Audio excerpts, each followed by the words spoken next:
때 우리는 그걸 꼭 해야만 한다는 이런 집착이 생기기 때문에 그 길을 가는 동안 자신의 감정은 괴롭고 좀 힘들고 또한 그 영향력으로 인해서 주변의 대상이 힘들고 어때요? 그러면 이 생각이란 감정에 감옥에 빠져서 허우적대고 있는 자신을 발견할 수 있는 것이죠. 그러한 삶을 살고 있는 상태를 뭐다? 감옥이다라고 표현할 수 있는 것이죠. 그죠? 그 감옥은 누가 만들었어요? 자신 스스로 어느 순간 어느 날 갑자기 무엇을 해야겠다라고 결정 내린 그 순간 일어난 마음을 실체다라고 움켜쥐고 그 붙잡은 순간 바로 그것의 감옥에 갇히는 것이죠. 그래서 우리는 이렇게 표현한 거예요. 생각의 감옥을 벗어난 무한한 자유가 바로 우리의 참된 모습이다. 그래서 우리는 무한한 자유가 되려면 어떻게 할까요? 생각의 감옥을 벗어난 무한한 자유로운 상태가 되려면 어떻게 우리는 살아야 하는 걸까요? 이 마음을. 그래요. 우리는 늘 생각이 일어나는 건 너무나 자연스러워요. 왜요? 이 욕구가 일어나는 거 어떻게 하고 싶다, 무엇을 하고 싶다라는 이런 욕구와 목표가 일어나는 거. 이거는 지극히 자연스럽고 이것 또한 진리의 모습이다. 라고 해서 이 하나의 의식도 결국은 스스로 한 마음 일으킨 거죠. 아, 이 텅 빈 허공에 이 텅 비어 있는 스스로 존재하고 있는 이 성품 하나가 스스로 있는 것에 있어서 스스로 외로움을 느끼고 스스로 자신을 부풀려서 이 만물을 드러내었고 이 만물을 스스로 경험하는 그 과정을 통해서 과정의 그 가장 마지막 열매가 바로 우리 인간이다라고 한다면 어때요? 이 하나의 성품이 만물을 드러내고 또한 우리 인간을 드러내고 그죠? 그래서 인간을 통해서 우리가 경험하고 느끼는 이 모든 것들을 통해서 우리는 이 하나의 의식이 다 느끼는 것이죠. 그죠? 우리의 생각이나 마음, 정신은 이 하나의 의식과 서로 공유되고 있다. 함께 쓰고 있다라고 늘 제가 하는 말이죠. 그래서 우리가 보고 우리가 듣고 우리가 느끼는 그 감각하는 그 모든 경험들이 결국은 뭐예요? 이 하나의 의식에 가서 통합되는 것이죠. 그래서 이 하나의 의식이란 결국 우리의 정신이요 또는 정신에서 그 신의 자리요 우리가 늘 내면에 와 있는 그죠? 바로 이 자리가 늘 누구와 함께 하고 있다? 여러분들과 함께 하고 있고 나와 함께 하고 있고 그래서 우리는 공동적인 책임과 의무를 갖고 있는 거예요. 어디에 대해서? 이 대상에 대해서, 이 자연에 대해서, 이 우주에 대해서, 이 사회에 대해서, 이 나라에 대해서, 이 지구에 대해서, 이 우주에 대해서. 그죠? 그래서 우리는 공동 창조자예요. 우주가 창조자고 우리는 거기에 조연으로서만 주인공이 아닌 조연으로서만 늘 살아가고 있는 걸까요? 아니죠. 그래서 우리는 늘 그거죠. 주인공으로서 같이 함께 참여하고 있다. 이거를 늘 생각하셔야 돼요. 이 컴퓨터가 지금 잠겨서 조금 있다가 바로 다시 연결해서 읽어드릴게요. 그래서 우리는 이 우주를 한번 봐보세요. 이 우주는 주인공은 참된 주인공은 누구죠? 이 하나의 의식이죠. 그죠? 그러면 우리 인간은 주인공이 될 수 없는 걸까요? 늘 우리는 이 하나의 의식에 의해서 끄들려가는 피동적인 존재일 수밖에 없는 걸까요? 아니죠. 우리 인간이 누구로부터 태어났죠? 이 하나의 의식으로부터 태어났어요. 그래서 이 하나의 의식을 정확하게 이 세상에 말하고 느끼고 잠시만요.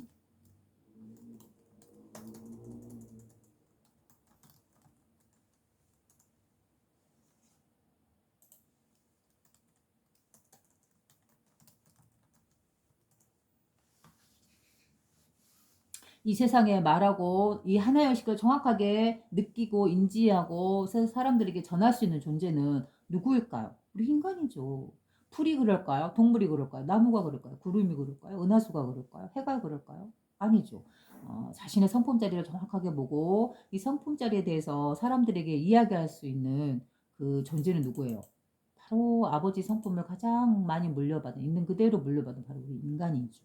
우리 인간만이 이 하나의 의식을 느끼고 인지하고 이 성품자리에 대해서 우리가 알고 깨닫고 그다음에 이 성품자리에 대해서 사람들에게 전할 수 있는 것이죠. 그렇죠? 그래서 이 우주는 이 하나의 의식이 주인이지만 참된 주인이지만 이 의식이 누구를 통해서 지금 현재 드러나 있다? 만물이요 우주요 또한 우리 인간으로서 이 의식이 드러나 있다. 그래서 이 의식을 가장 잘 느끼고 공유하고 알릴 수 있는 존재는 누구다? 바로 우리 인간이다. 그래서 우리 인간은 이 하나의 의식과 서로 공동의 창조자 역할을 하고 있다. 그죠?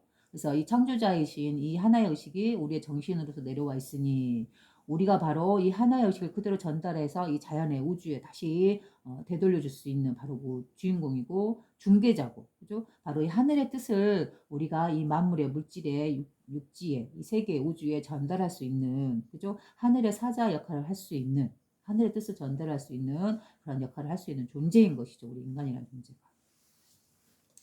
그래서 우리는 이 우주의 주인공이면서도 어때요? 우리가 하나의 개체로서 육신이라는 이 껍질 안에 갇혀 있을 때 하나의 개체다, 나다, 여기까지가 나지라고 볼 때는 우리는 이 우주에서의 어때요? 주인공이 될 수 없는 것이죠. 그죠? 보조 출연자일 뿐이죠. 그러나 우리가 우리의 성품자를 딱 깨닫고 이 하나의 의식을 딱 앉을 때 우리는 어떤 존재가 되는 것이죠? 바로 주인공이 되는 것이죠. 이 우주를 다스리고 있는 이 주인공의 자리.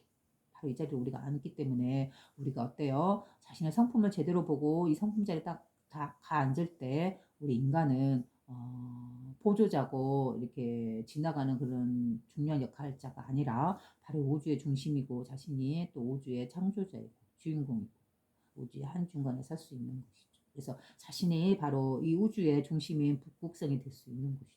그렇게 됐을 때 어때요? 이 하늘의 뜻이니 하나의 의식에 딱 앉아 있을 때 바로 자신이 움직임이 없는 부동의 북극성이 되었을 때 어때요? 주변에 아무리 많은 생각이 오고 갈지언정, 그죠? 아무리 괴롭고 슬픈 많은 사람들이 오고 갈지언정, 그죠? 어떠한 삶이 수백 번 태어나고 죽고 반복하면서 수많은 삶을 살았다 할지언정 어때요? 이 부동의 북극성, 움직임이 없는 청정한 이 자리, 우주의 주인공의 의식의 자리, 그죠? 참된 우리의 본래 성품 이 자리에 앉으면 우리는 늘 깨끗하고 늘 청정하고 어떤 삶에도 때묻지 않고 그리고 이 우주의 참된 주인공이 되는 것이죠.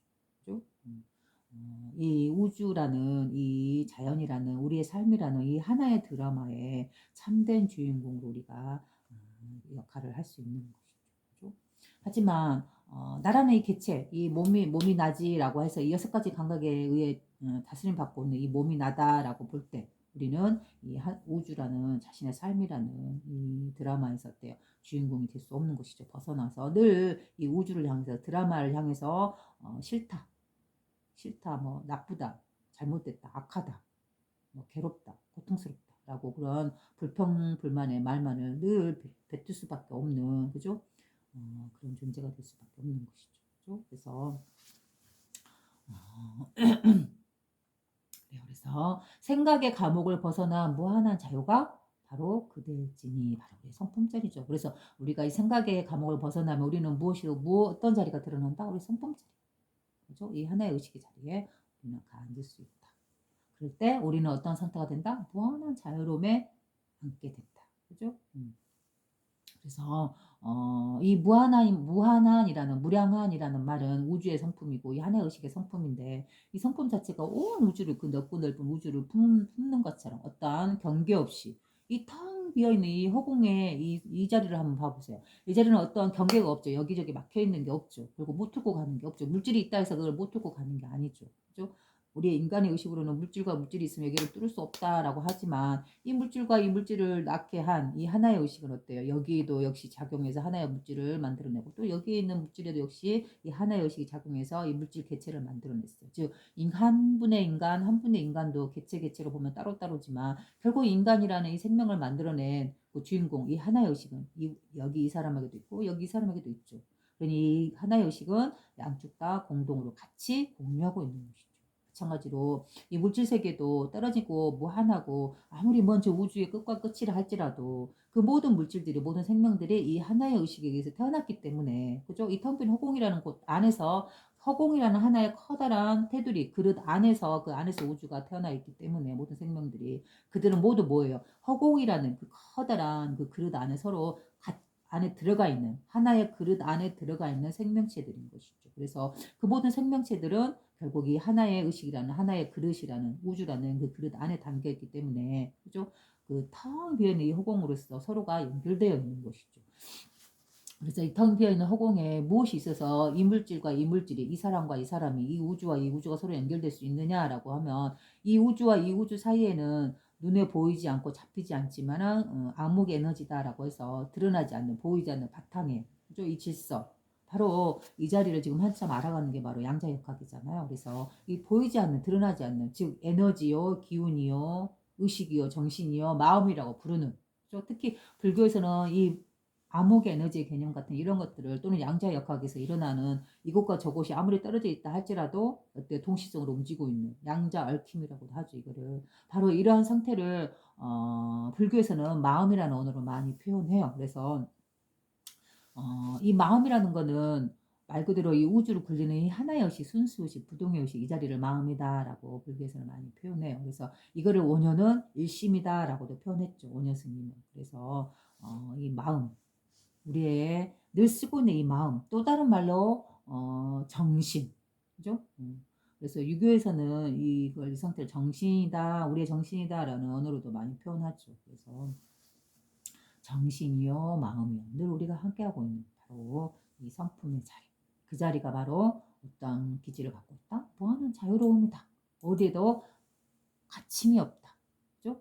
이 세계와 이 세계, 이 행성과 저 행성, 우리 나라는 사람과 여러분들과 모든 생명들과, 그죠? 모든 것들이 이 하나의 우주라는 허공의 큰 그릇에 담겨 있는 한 덩어리다. 한 덩어리. 그죠? 쪼개지지 않는다. 나눠지지 않는다. 한 덩어리다. 그걸 갖다 하나다라고 표현하기도 하고, 하나일. 그래서 또 그게 또 다른 말로 유교에서는 대동이라는 말로도 드러났다. 대동사회 할 때 그 대동. 그죠? 크게 같다. 한 덩어리다. 하나다. 그런 뜻이죠.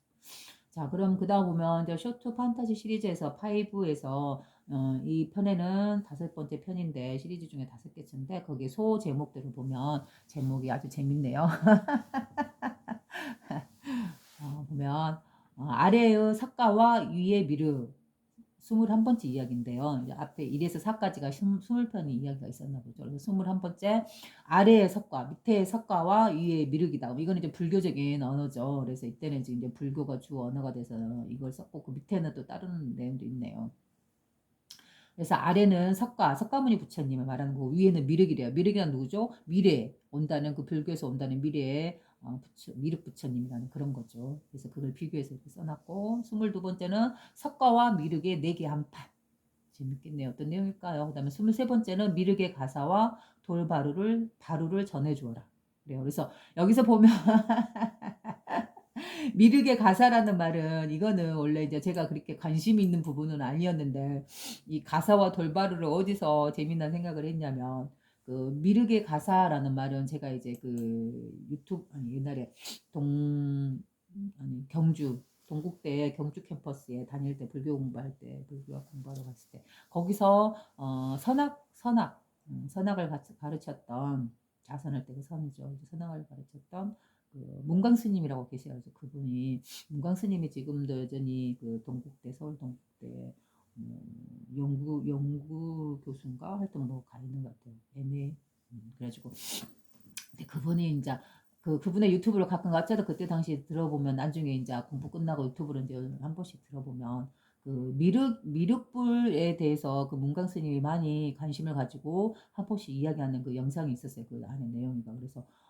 그래서 이제 미륵에 대해서 이제 좀 관심을 가지게 됐고, 그다음에 이제 그 미륵과 관련돼서 미륵의 가사라는 말이 있어가지고, 그 문광 스님 이제 이야기하는 도중에 그런 말이 있었어요. 예전에 석가모니 부처님께서, 고타마 시트라타께서 열반할 때 자신의 가사와 바루를 가섭에게 전했다라고 그런 이야기 나오죠. 그래서 그 직지심체요절이라는 그 불교 경전에서 보면, 석가모니 부처님이 계신다 그러면 그분 앞에 과거에 일곱 부처님, 그래서 과거 칠부라는 분이 계셨고, 실제로 그 과거 부처님에 대해서의 말씀이라든가 그런 개성은 어디에 있다? 직지심체요절, 우리나라의 그 경전이 있죠. 우리나라의 유물이고, 그래서 소중한 유물이고, 그래서 거기에 보면 7대 부처님이, 과거의 부처님이 말씀하셨던 걸 기록해 놓은 게 바로 직지심체요절이에요. 그래서 여러분들 관심 있으면 보시고, 저희 영상에 썸북 유튜브에 또 그 내용에 대해서 간단하게 풀이해서 올려놨습니다. 그래서 관심 있으시면 직지심체요절을 한번 봐보세요. 과거 일곱 부처님은 도대체 어떤 말씀을 하셨을까? 석가모니 부처님 이전의 부처님들. 그래서 이제 어쨌든 여기 미륵의 가사와라고 하면, 이제 미륵이라는 분이 바로 석가모니 부처님이 가섭한테, 가섭이 아난한테, 아난은 또 그 다음 후대한테 이렇게 해서 계속 바로와 가사를 전해주죠. 그 말이 뭐냐면 바로 너한테 법이 있으니까 이 진리를 알고 있는 성품을 내가 깨닫고 알고 있으니까 너에게 이 바로와 가사를 준다라는 그런 개념으로서 이렇게 전해주는 것이죠. 증명이죠, 어떻게 보면. 그래서 그 미륵의 가사. 그래서 여기에 대해서 이제 이야기를 문광 스님을 통해서 미륵의 가사 이런 전해준다면 아니 가섭한테 전해주고 가섭은 의무가 있다. 석가모니 부처님한테 받은 이 가사를 자기 후대한테 전해줘야 하는데 물론 이제 그 후대는 실제로는 안한 존자한테 건너갔죠. 근데 이제 여기서는 또 미래에 오는 그 미륵 부처님한테 이 가사와 바루를 전해주어야 한다는 이런 그런 내용을 들었었어요. 가지고 거기서 재미난 모티브를 얻었었어요. 그래서 이제 이런 제목이 나온 것 같아요. 미륵의 가사와 돌바루를 전해주어라. 그래서 그냥 바루면 바루지 왜 돌바루냐? 이제 이 돌바루는 것도 재미난 아이디어잖아요. 그냥 바루면 바루지 왜 돌바루야? 돌로 만든. 그래서 이 말은 어디서 나왔냐면 이제 제가 그 불교 공부 끝나고 마지막에 꼭 가보고 싶었던 데가 그 뭐죠? 양산 통도사. 그래서 절을 한번 꼭 가봐야지라고 했었어요. 경기 왔다 갔다 하다가.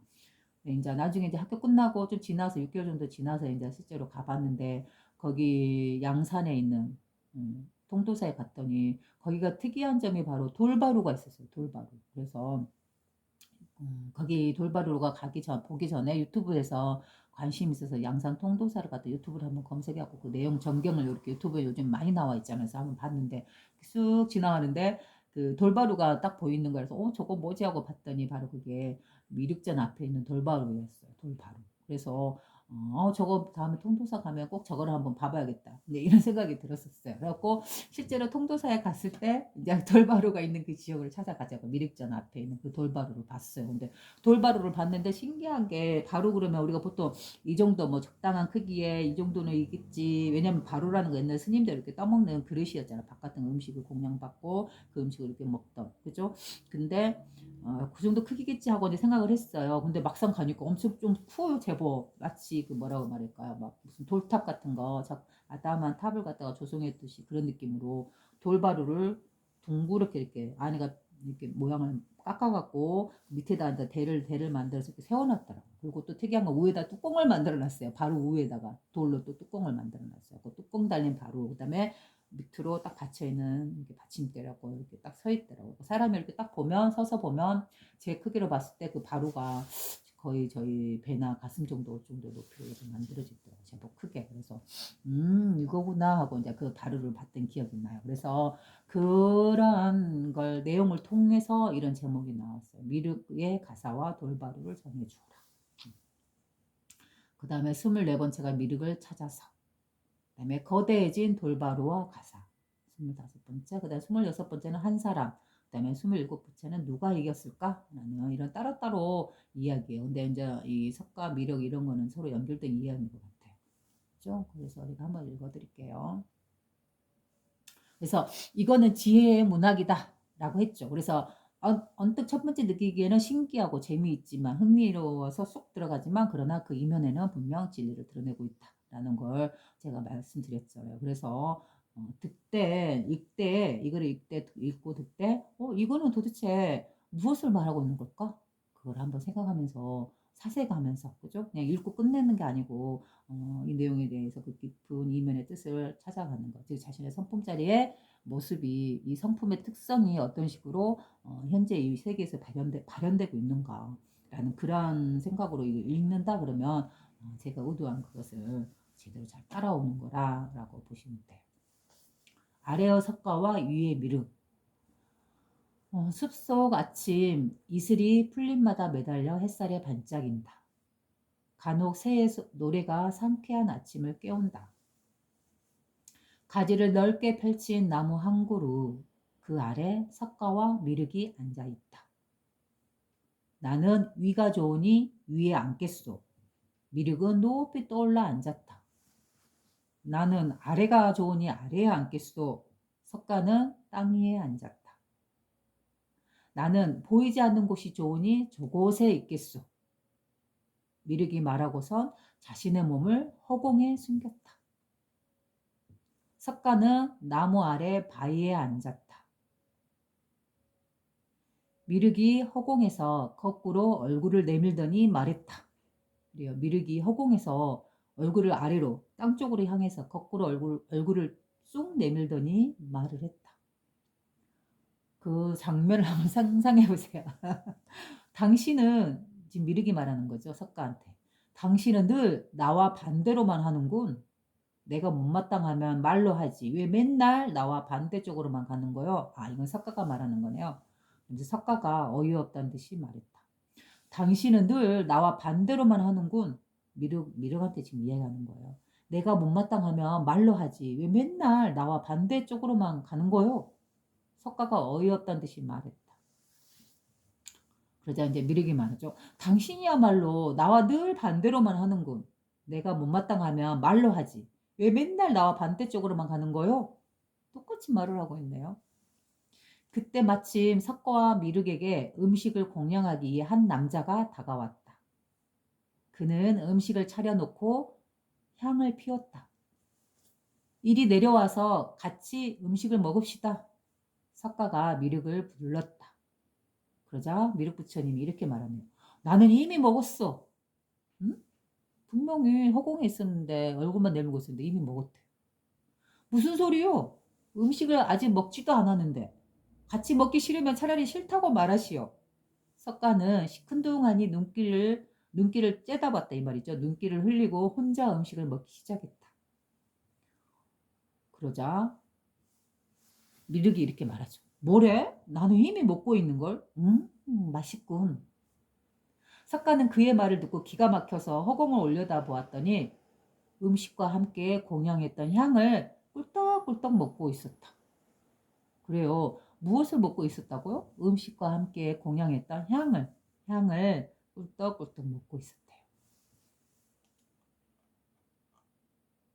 그래요. 자, 이 내용에서 여러분들이 느끼는 건 어떤 거고요? 미륵과 석가의 성품이 다르다. 그죠? 둘이 하는 게 다르다.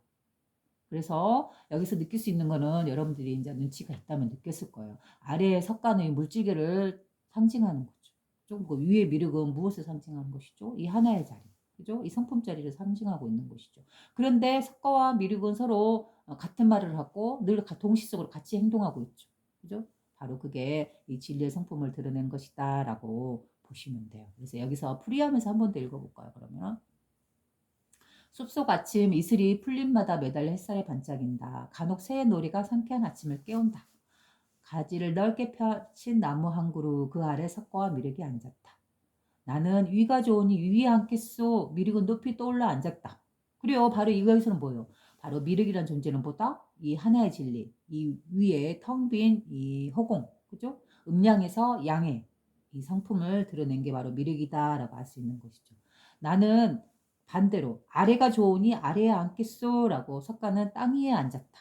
그래요. 그래서 석가모니는 어때요? 말 그대로 몸을 갖고 태어난 물질계에 태어난 바로 이 존재고 미륵은 뭐예요?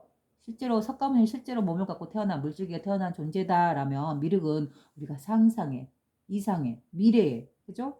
이 세계가 미륵이 부처님이 왔을 때 펼쳐지는 그 천국 극락 그죠? 바로 그거는 뭐예요? 우리가 아직 물질화되어 있지 않은 생각으로서 개념으로서 올라갈 수 있는 바로 이 진리의 자리 그죠? 물질화되어 있지 않은 바로 위 하늘 그리고 미륵은 하늘을 뜻한다라고 본다면 석가모니는 실제 몸을 갖고 태어난 존재이고 물질세계 아래 땅을 상징한다. 근데 이 둘이 서로 어떤 상태로 서로 조우하고 있죠? 이 상태를 본짝으면 석가와 미륵의 언어와 대화를 보면 행동을 보면 우리가 어떤 상태로 존재하고 있는지를 알 수 있는 것이죠. 그래서 나는 아래가 좋으니 아래에 앉겠소. 석가는 땅 위에 앉았다. 나는 위가 좋으니 위에 앉겠소. 미륵은 높이 떠올라 앉았다. 나는 보이지 않는 곳이 좋으니 저곳에 있겠소. 미륵이 말하고선 자신의 몸을 허공에 숨겼다. 그래요. 미륵이 진리의 성품을 상징한다라고 본다면 우리가 본래 성품자리를 상징한다라고 보면 이것은 보이지 않는 곳에 있다. 그죠? 그래서 미륵이 이렇게 말하잖아요. 나는 보이지 않는 곳이 좋으니 저곳에 있겠소. 미륵이 말하고선 자신의 몸을 어디에 숨겼다? 허공에 숨겼다라고 하잖아요. 그죠? 허공, 텅 비어있는 텅 비어서 무엇도 없는 것처럼 자취도 없고 어떤 잡을 수도 없는 허공, 바로 이곳에 지금 미륵이 숨었다. 자신의 몸을 라고 말하고 있는 것이죠. 그러자 석가모니는 나는 보이는 곳이 좋으니 이곳에 있겠소 라고 석가는 나무 아래 바위에 앉았다. 그래요. 석가모니는 바로 물질세계 아래로 내려와서 몸을 갖고 태어난 존재이죠. 그래서 나무 아래 바위에 앉았다라고 이렇게 표현한 겁니다. 미륵이 허공에서 거꾸로 얼굴을 내밀더니 말했다. 그래요. 이 허공은 어때요? 위아래, 동서남북, 그죠? 그게 따로 정해져 있는 곳이 아니죠. 즉 어떠한 개념이나 틀이 붙어 있지 않는 것이 바로 허공, 텅 비어서 위와 아래가 서로 한 곳인, 처음과 끝이 한 곳인, 바로 이 진리의 성품자리인 것이죠. 그죠? 그래서 미륵이 허공에서 거꾸로 얼굴을 내밀더니 라는 것은 뭐예요? 바로 이 진리의 성품을 드러내는 것이죠. 그죠? 보통 사람이 머리가 위고 다리가 아래죠. 그죠? 근데 이 진리의 성품자리에서는 위아래가 서로 만나 있다. 위아래 개념이 깨져 있다 라고 보는 것이죠. 그래서 청정이죠. 그래서 이런 식으로 표현한 거예요. 미륵이 허공에서 거꾸로 얼굴을 내밀더니 말했다. 당신은 늘 나와 반대로만 하는군. 내가 못마땅하면 말로 하지. 왜 맨날 나와 반대쪽으로만 가는 거요? 라고 석가가 어이없다는 듯이 말을 했다. 그러자 미륵이 또 이렇게 말하죠. 당신이야말로 나와 늘 반대로만 하는군. 내가 못마땅하면 말로 하지. 왜 맨날 나와 반대쪽으로만 가는 거요? 그래요. 분명 이 말은 뭔 말이에요? 서로 같은 말을 하고 있어요. 그죠? 땅의 석가는 미륵한테 왜 그러냐라고, 왜 나오고 늘 반대로만 하냐라고 하지만, 또 위에 미륵은 아래의 석가한테 너는 당신은 왜 맨날 나오고 반대로만 하고 있어? 라고 또한 똑같이 서로 같은 말을 이야기하고 있는 것이죠. 그죠? 그래서 이 말은 뭔 말이에요? 위와 아래가 서로 공통으로 통하고 있는 것이죠. 그죠? 아래에서 아래의 물질 세계와 위의 진리의 세계, 성품의 세계가 서로 떨어져 있고 분별돼 있고 나누어져 있는 것 같지만 어때요? 동시성으로 늘 작용하고 있는 상태. 바로 이거를 지켜 있는 상태. 그죠? 공즉 시세, 세즉 시공이라는 이 바로 동시성, 지켜 있는. 그죠? 물질과 정신이, 물질과 성품이 서로 분리되어 있지 않은 물질과 정신이, 몸과 정신이. 그죠? 그래서 이 동시성, 이 하나여식의 만물을 동시성으로 움직이고 있는, 물질이 반응하면 그대로 이 허공도 반응을 하고 허공이 반응하면 그 영향력으로 물질세계가 운영하고 반영되고 있는, 이거를 갖다 좀 더 학문적으로 표현한다면 이게 바로 천문학이죠. 고대 우리 조상들이 늘 해왔던 우리가 우주를 관찰하고 우주의 움직임과 별의 움직임을 관찰하면서 어때요? 뭐 이게 달이 차면 뭐 물이 뭐 이렇게 썰물과 달의 움직임에 의해서 우리 지구에 바닷물이 썰물과 민물이 막 영향을 행사하고 그런 모습을 보면 어때요? 바로 이 우주의 움직임이, 즉 하늘의 움직임이 결국은 땅을 영향을 주잖아요. 그죠? 바로 이 말이 하늘에서 같이 아래에서도 그러하다라는 말이죠. 즉 이 하나의 의식에 의해서 태어난 우주가, 만물이 서로 이 하나의 의식에 의해서 영향을 주고받고 있다. 이 말은 작게 말하면 이 물질 세계와 정신 세계, 의식 세계, 마음의 세계, 그죠? 영혼의 세계, 하나의 의식의 세계가 서로 어떻게 하고 있다? 서로 영향을 주고받고 있다. 그죠? 이러한 의미로서 이거를 받아들이시면 될 것 같아요. 그리고 다양한 내용으로도 역시 진리를 드러낸 소품으로서도 다양하게 해석할 수 있는 것이죠. 그래서 왜 물질 세계와 영혼, 이 진리의 세계는 서로 입장에서 따로 보면 서로 반대로 상영하고 있는 것 같죠. 그죠? 그러나 진리의 모습에서 보면 어때요? 서로 동시속으로 같이 움직이고 있는 거, 서로 영향을 주고받고 있는 것이죠. 이거 보면 또 어떻게 보면 또 이렇게도 풀어볼 수 있는 것이죠. 우리는 삶을 향해서 왜 내 인생은 이 모양 이 꼴이야? 왜 나에게 이런 일이 일어났냐? 왜 나는 이렇게밖에 될 수 없나 하고 원망하고 삿대질하고 미워하고 이 하늘을 향해서 욕하고 조상을 향해서 욕하고 그러잖아요. 또는 주변 사람을 향해서 마음 못마땅해 하고. 그런데 이 진리의 모습, 그죠? 이 하늘의 입장에서 보면 뭐예요? 이 진리의 성품에서는 오로지 이 개체들이 바로 자신의 존재고 자신의 성품 자리에서 태어난 존재이기 때문에 바로 자기 자신이 있죠. 그래서 늘 자비와 사랑으로서 이 사람의 삶을 통해서 자비와 사랑으로 자신의 진리의 성품 보도록 이끌어가는 그 역할을 하고 있는 거죠. 결국 개체에 있는 우리들을 위해서 이 하늘은 늘 우리에게 도움을 주고 있는 상태인데 우리는 늘 삿대질을 하고 있는 거죠. 상대방을 향해서 나라를 아니 이 하늘을 향해서. 또는 신앙을 믿는 좀 사람들은 이 신을 향해서 자기가 믿고 있는 그 신의 대상을 향해서 좀 못마땅해 하고 그래서 이런 부분으로도 또 해석해 볼 수 있는 거예요.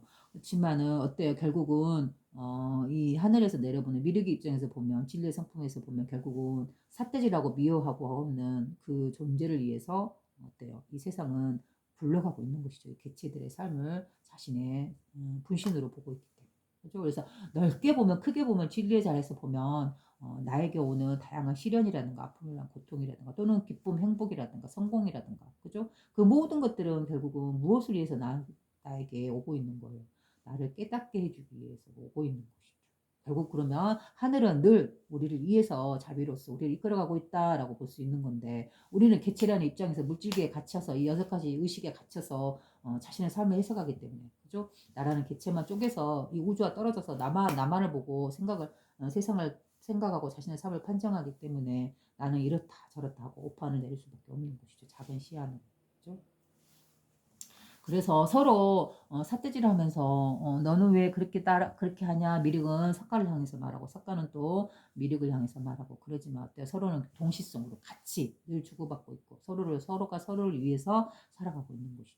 그래서 우리의 삶도 우리 인간이란 존재도 결국은 이 하나의 의식이 스스로 창조해낸 그 결과로서 우리 인간이 드러나 있다라고 한다면 만물이 태어나듯이 우리 인간도 태어나서 이렇게 존재하고 있다라고 한다면 결국은 이 하나의 의식이 미륵이라는 존재가 진리라는 성품이 우리 인간을 통해서 자신이 얻고자 하는 게 뭐예요? 이 인간을 통해서 자신을 스스로 알고자 하는 것이죠. 내가 어떤 존재인지. 그죠? 그러므로써 우리 인간이 태어나서 무수한 삶을 살면서 다양한 삶을 통해서 다양한 감정을 겪으면서 결국 얻고자 하는 그 진정한 결과물은 뭘까요? 바로 자기 자신을 알게 되는 것이죠. 자기 자신을 깨닫고 자기 자신을 찾는 거죠. 즉 자신의 근원으로 이 하나의 의식으로 참된 주인의 자리로 원래 있던 자리로 그죠? 되돌아가기 위한 그 과정과 여정인 것이죠. 그럼 결국은 뭐예요? 우리 물질 세계에 드러나 있는 우리의 삶들도 결국은 이 진리를 향해서 나아가고 있는 거고 결국 이 위에 미륵으로 상징되는 이 진리의 성품도 결국은 뭐예요? 자신의 존재인 자신의 분신인 이 생명들을 향해서 우리들을 향해서 늘 이 성품자리 빛의 광명의 자리를 이끌어가도록 하고 있는 것이죠. 결국 보면은 물질과 이 진리 성품은 떨어져서 분리되어서 따로인 것 같으나 늘 원망하고 따로따로 하고 미워하고 그죠? 원망과 한탕의 대상인 것 같으나 이 삶이라는 것은 어떻게 보면 근데 이 하나의 의식에 탁 와서 탁 터져서 앉으면 어때요? 이 흐름 자체가 이 삶 자체가 우주 자체가 이 하나의 의식 자체가 결국 우리들을 위해서 우리의 존재들의 깨달음을 위해서 좀 더 성숙된 영혼으로 나아가기 위해서 늘 우리를 이끌어가고 있다. 그렇죠? 그래서 이렇게 서로 주고받고 있는 것이죠. 미륵이 이렇게 허공에서 거꾸로 얼굴을 내밀었다. 그래서 그 모습을 보고 석가모니가 이렇게 말하죠. 당신은 늘 나와 반대로만 하는군. 내가 못마땅하면 말로 하지. 왜 맨날 나와 반대쪽으로만 하는 거요? 그래서 석가가 어이없다는 듯이 말했다. 그러자 미륵이 당신이야말로 나와 늘 반대로만 하는군. 내가 못마땅하면 말로 하지. 왜 맨날 나와 반대쪽으로만 가는 거요? 서로 이야기하고 있는 거죠. 또 이걸 또 달리 생각을 하면 그 양자역학에서 보면 양자 얽힘이라는 말로도 이게 또 설명이 되죠. 그래서 하나의 세포를 갖다 이렇게 분리해서 반으로 잘라서 이곳과 저곳으로 멀리 떨어뜨려서 이렇게 나눴을 때 서로 떨어뜨려서